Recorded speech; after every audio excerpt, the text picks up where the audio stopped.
Welcome everyone. आज हम लोग देखेंगे कि लेखक ठाकुरबाड़ी के बारे में क्या सोचता था। तो लेखक की राय ठाकुरबाड़ी के विषय में बहुत अच्छी नहीं है।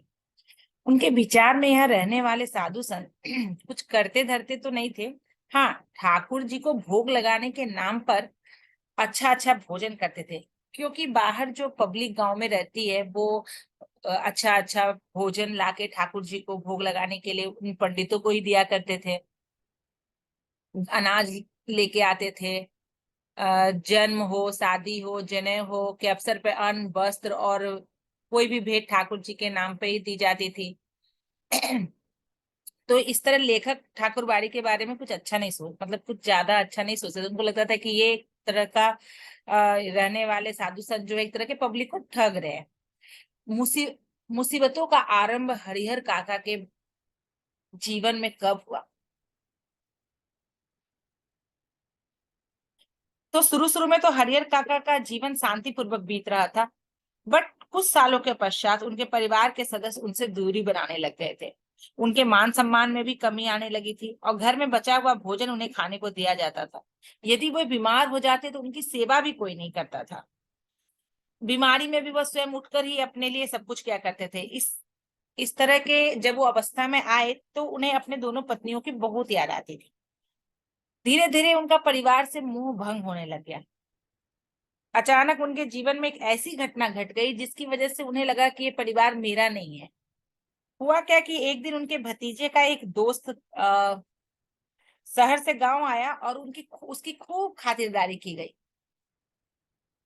किंतु हरिहर काका को वही सूखा भोजन दिया गया। हरिहर काका इस घटना से इतने दुखी हुए कि वे भोजन की थाली गुस्से में पटक कर घर छोड़कर निकल गए।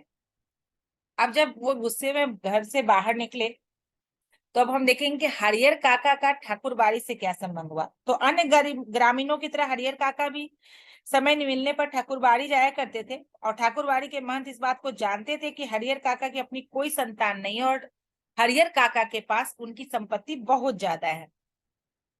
और जब महंत को पता चला कि हरिहर काका अपने परिवार से नाराज हो गए हैं तो वे हरिहर काका को ठाकुरबाड़ी में ले आए और उन्होंने उन्हें बहुत समझाया कि मोह माया में मत पड़ो। अपने हिस्से की जमीन जायदाद जो है वो ठाकुरबाड़ी के नाम लिख दो। इससे परलोक की प्राप्ति होगी, भौतिक जगत भी सही रहेगा। इसी बीच और इन सब चीजों के लालच में आकर ठाकुरबाड़ी में रहने वाले जो साधु संत थे वो हरिहर काका की खूब खातिरदारी किए करते थे। उन्हें तरह तरह का स्वादिष्ट भोजन परोसते, उनका पूरा मान सम्मान करते। हरिहर काका जब घर छोड़कर चले गए तो उनके भाइयों की इस बात का पता नहीं था। जब उन्हें इस बात का पता चला तो वो ठाकुरबाड़ी में हरिहर काका को जब उन्हें यह पता चला कि ठाकुरबाड़ी में हरिहर काका को लालच दिया जा रहा है, प्रलोभन दिया जा रहा है और उन्हें यह बात डराने लगा कि कहीं हरिहर काका उनकी बातों में आकर अपनी सारी संपत्ति और जायदाद ठाकुरबाड़ी के नाम ना कर दे, तो वो अपने पत्नियों से इस बात पर भड़ा बुला करते हुए, लड़ाई करते हुए ठाकुरबाड़ी गए अपने भाई को वापस लाने के लिए। बड़ी मुश्किल से हरिहर काका घर आने को राजी हुए और घर पहुंचते ही सभी सदस्यों का व्यवहार बदल चुका था, क्योंकि उन्हें पता था कि अगर हरिहर काका गुस्सा होकर चले गए और ठाकुरबाड़ी के लोग भी उनसे उनके धन संपत्ति के लिए उन्हें प्रलोभन दे रहे हैं तो सारी संपत्ति हाथ से ना चली जाए, इसके लिए घर के सभी परिवार के सदस्यगण अपने अपने व्यवहार में अंतर ले आते हैं, उन्हें खूब मान सम्मान देने लगते हैं फिर से। हरिहर काका द्वारा घर छोड़कर एक रात के लिए ठाकुरबाड़ी में रहने और उनके भाइयों द्वारा अनुनय विनय करने, मतलब उन्हें मनाने के लिए, वापस आने के लिए मनाने की बात गांव में फैल चुकी थी। हरिहर काका को अपनी सारी जायदाद ठाकुरबाड़ी के नाम लिख देनी चाहिए, इससे उनका नाम अमर हो जाएगा। कुछ लोगों की राय इससे भिन्न थी। वे सोचते थे कि हरिहर काका को अपने हिस्से की जायदाद अपने भाइयों के नाम ही कर देनी चाहिए। एक दिन हरिहर काका ने अपने मन की उलझन लेखक को बताई। लेखक को लगा कि हरिहर काका उलझन के कारण सही निर्णय नहीं ले पा रहे। बहुत सोच विचार के बाद फैसला हुआ कि हरिहर काका अपने जीवित रहते हुए किसी को भी अपनी जायदाद का स्वामी नहीं बनाएंगे, क्योंकि पूर्व में जिन्होंने भी ऐसा किया था उनका जीवन नर्क के समान हो गया था। हरिहर काका का अपहरण कर लिया जाता है। एक दिन ठकुरबाड़ी के महंत ने हरिहर काका का अपहरण कर लिया, जिससे उनके हिस्से की जायदाद को ठाकुरबाड़ी के नाम लिखवाया जा सके।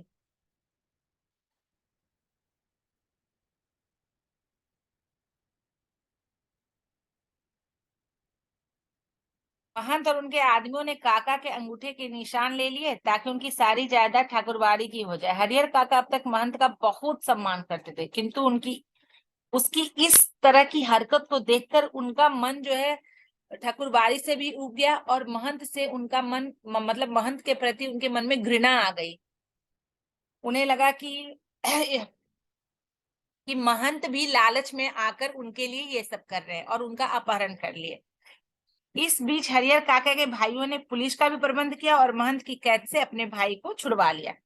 अब हरिहर काका के दृष्टिकोण से पूरी दुनिया बदल चुकी थी। उन्हें लगा कि ना तो ठकरवारी के महंत अच्छे और ना ही उनके भाई, और कोई भी उनका सम्मान नहीं करता। वे तो केवल उनसे उनकी जायदाद हड़पना चाहते हैं। अब उन्होंने दृढ़ निश्चय कर लिया कि वे अपनी जमीन किसी के भी नाम नहीं करेंगे।